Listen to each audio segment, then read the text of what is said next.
Lindsay. Magandang umaga po sa mga pangga natin. Sana po mabigyan niyo po ako ng sound reasoning, DJ Lindsay. Hindi po kasi talaga ako magaling bumasa ng mga lalaki.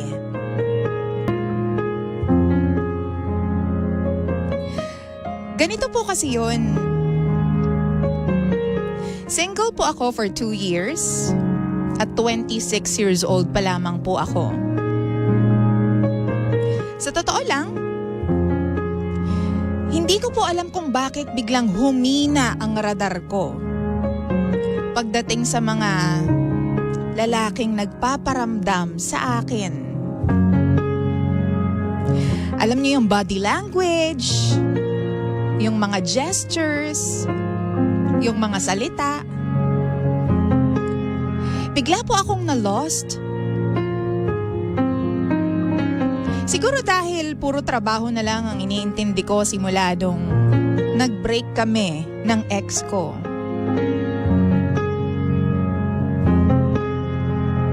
So there's this guy, DJ Lindsay. Katrabaho ko po siya ngayon. Meron po kaming same project. 2 buwan na rin po siguro ang nakakaraan simula nung magkakilala kami. Once a week, DJ Lindsay, nagkikita po kami. Tapos, hinahatid niya ako sa bahay.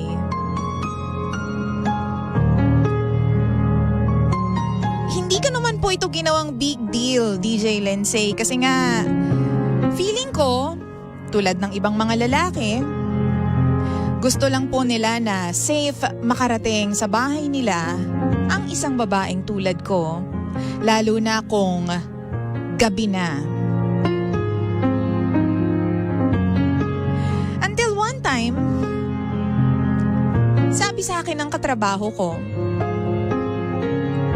"Hoy, pinopormahan ka ba ni Pogi? Kasi sobrang touchy niya sa'yo, di ba? Tapos, umaakbay siya. Extra sweet kapag may picture.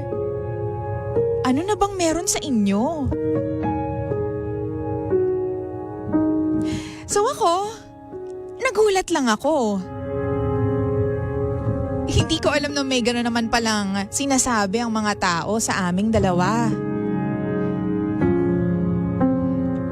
Hindi ko rin alam kung tama bang isipin ko na may meaning ang mga ginagawa niya sa akin. Kaya simula nung inopen sa akin yon ng katrabaho ko, na-conscious tuloy ako. Last week, napansin ko lahat ng sinabi sa akin nung katrabaho ko. Yung mga bagay na hindi ko napapansin noon. Na-realize ko na, oo nga no, pwede naman talagang hindi na ako ihatid sa bahay namin. Pwede namang dumiretso na lang siya pauwi para makapagpahinga na siya. Tapos, bakit nga pala ako lang yung hinahatid niya at mismong sa bahay pa namin? Ano po ba yung gagawin ko, DJ Lindsay? Kasi biglang, parang hindi ko naman po ine-expect ito eh. Parang nagulo yung mundo ko bigla.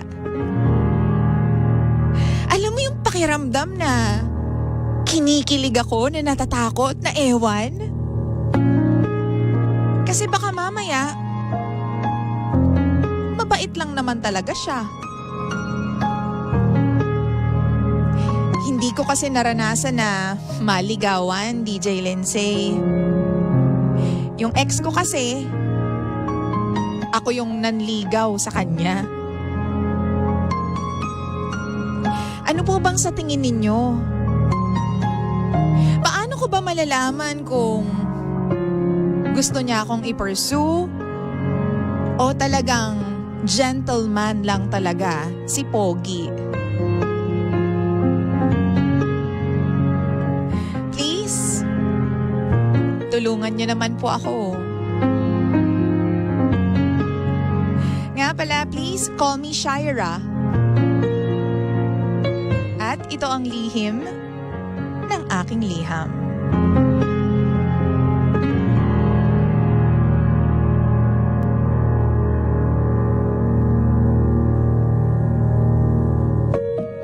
Lihim ng liham.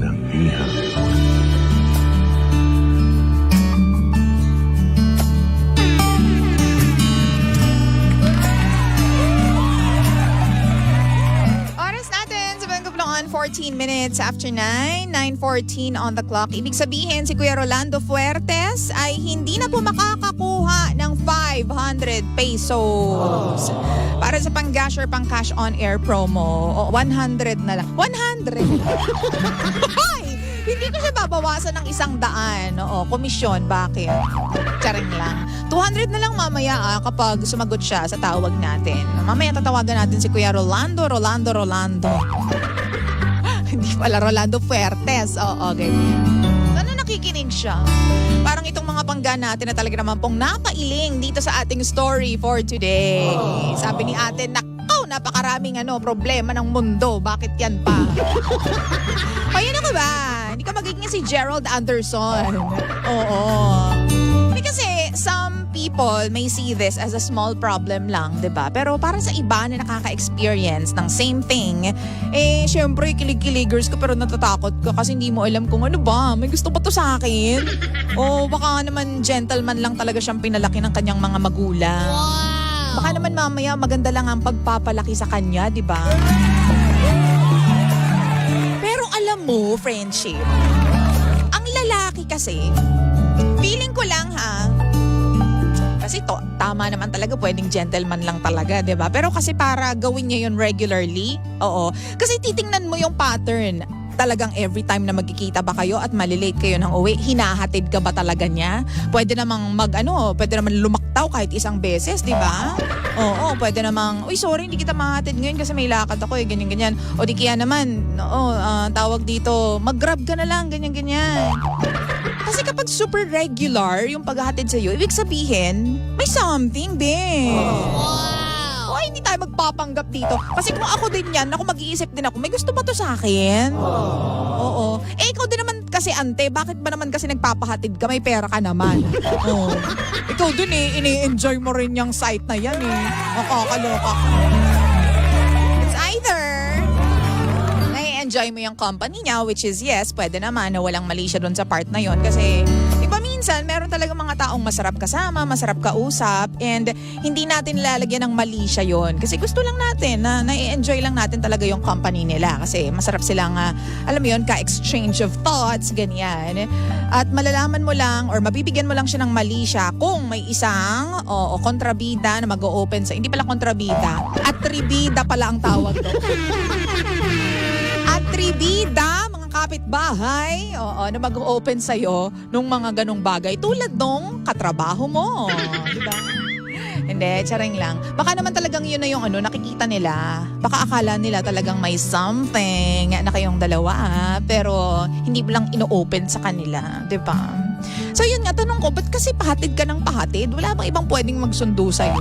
Sabagay, single ka nga. Pwede ka namang pwede ba magpasundo dun sa mga TNVS, di ba? Oo, hindi mo rin naisip yon, ante? Oo, hindi ba, minsan ba hindi ka humindi na, sige, okay lang, ka ba, baka mamaya out of your way, o kaya baka mamaya may kikitain ka pa, ganyan. I-try mo. Magandang strategy pala yun, bakla ka ng taon, naisip ko tuloy bigla, di ba? I-try mong humindi minsan, oo. Tingnan natin kung ano magiging reaksyon niya. Kung titingnan mo yung galaw ng mukha niya, kung ano ba siya, ma-frustrate ba siya, bakit? Ba't hindi ka magpapahatid? Ganyan. Kasi ganto ganyan. May iba na bang maghahatid sa'yo? Huwag! Diba? Doon mo makikita kasi. Ikaw talaga, oh. Minsan nga isama mo ako dyan pag hinatid ka. Makita ko lang kung ano ba talagang lagay ninyong dalawa, no? So, yun. Hindi ko kasi, kung ako din yan, kaya nga mahilig ako magtanong eh. Oo, kasi ayoko na nang huhula ako sa mga bagay-bagay. But aminin mo kasi, may thrill kasi pag ganyan eh. Kapag mystery, 'di ba? Kapag nandun ka sa stage na iniisip mo, no, ano ba? Papakyut ba to sa akin? Bet niya ba ako? Liligawan niya ba ako? Oo. Yan yung nakakakilig but at the same time nakakakaba. Oo. Tulad nga nung sinabi mong feeling. Kasi syempre hindi natin alam. Baka naman mamaya wala naman talaga. Binibigyan lang natin ng meaning. Wow! Tayong mga babae kasi, di ba? Wala namang meaning pero para tayong dictionary, nilalagyan natin ng meaning lahat. Diba? So ito na nga, para hindi tayo maguluhan, itanongin na lang po natin yung ating mga pangga na nanonood and nakikinig sa mga oras na ito. Okay, dyan po sa ating Facebook page, facebook.com/energyfm1067. Okay. O, ito na nga. O, basahin po natin yung mga comments ha. Sabi po dito, di naman mag-e-effort ang lalaki kung wala siyang pagtingin. Sabi mo nga, first boyfriend mo, ikaw ang nanligaw. It's time naman ate na ikaw ang ligawan. Diba? Oh, pwede rin naman. Sabi naman ni Lit, oo. Hi DJ Lindsay, watching from Vienna, Austria. Pa-shoutout naman po si Marish Poblete ng Kuwait. Hello! Sa inyo dyan sa Austria. Good morning, DJ Lindsay. Sabi ni Je, ang masasabi ko lang po, sa sender, sana all hinahatid po. Ako kasi, hindi nakakalabas kung walang kasama. Ha, ha, ha. Anong arte mo doon? Ba't hindi ka naman makalabas? Lalabas ka lang eh. Lumabas ka kahit wala kang kasama. Oo.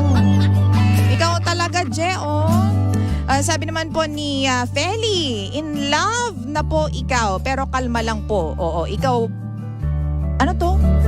Wag po ikaw assuming. Sabi pa dito ni Arch, don't overthink things, take everything at face value para hindi ma-disappoint kung sakali. Kung talagang atat na atat ka at gulong-gulo na yung utak mo, then simply ask him. Wala namang masama kung magtatanong ka para mabigyang linaw ang sitwasyon ninyong dalawa. You see? Man talaga, di ba? Kaya minsan alam mo, may benefits din talaga yung pagiging, ayoko sabihin yung takles ha.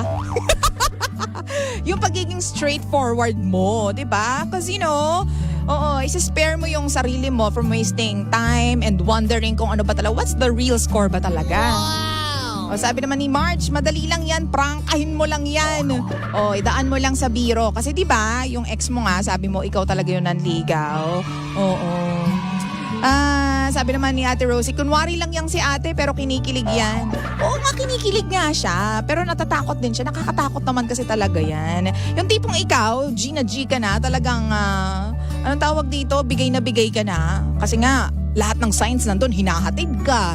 O tapos, ano pa ba yun? O tapos, touchy siya. 'Di ba? Makaakbay. Baka naman feeling niya, super friends na kayo, kaya may mga ganong gestures na siya. Oo, hintayin mo, kapag hinawakan niya yung kamay mo, ibig sabihin, it's something else. O, kapag hinawakan na yung kamay mo, o di kaya naman kapag sinubuan ka na ng pagkain, pag inutangan ka na, ganyan.